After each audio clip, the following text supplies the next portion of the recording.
The passage of time can only strengthen the memories that are worth recalling, especially when they become the source of courage and inspiration.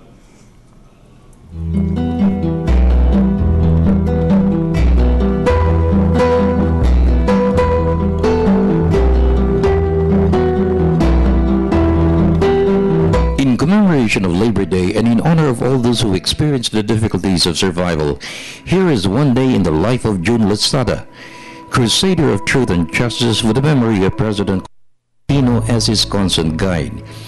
His travails parallel the travails of many, and through the narrative of his ordeal, we gather significant reflections on the life and times of a Philippine icon in the person we fondly call Tita Cory.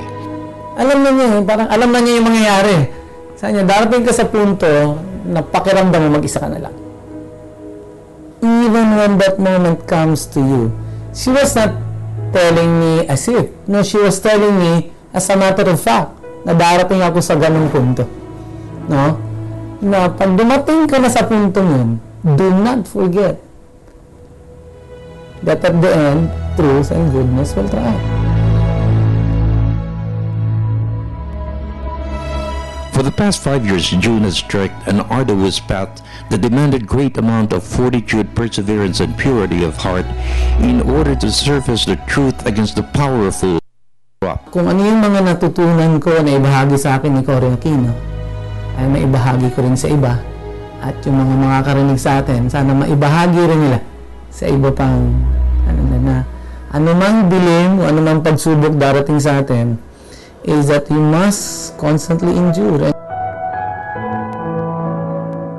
She was his pillar of strength, but more it was her presence and that awesome sense of a beautiful and loving heart that provided him with a sheltering mantle of confidence to carry on the journey on the path of truth and justice. She shared more than herself, no? And it's uncanny that we were together only for one Lenten season, from Ash Wednesday to Easter Sunday, and after that she got sick na. No, so yeah, she cared for us, for me. She would invite us to go to Hacienda Luisita. No, so ganun, she's always been concerned with me, the children. It is after all a matter of faith, and Tita Cory has shared with June the lessons she too has learned when one offers one's pain for the truth and the salvation of the people. And I'll go back to that blessing of knowing Cory Aquino as a person, and I will be forever grateful that during the darkest days of my life, that she was there to be my guiding star.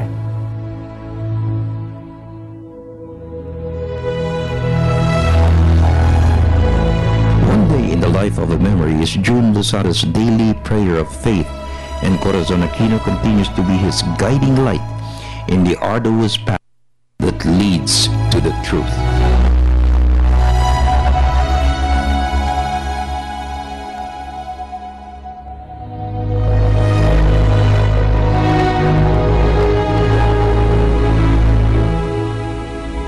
For the People's Television Network, this is Freddie Abando reporting.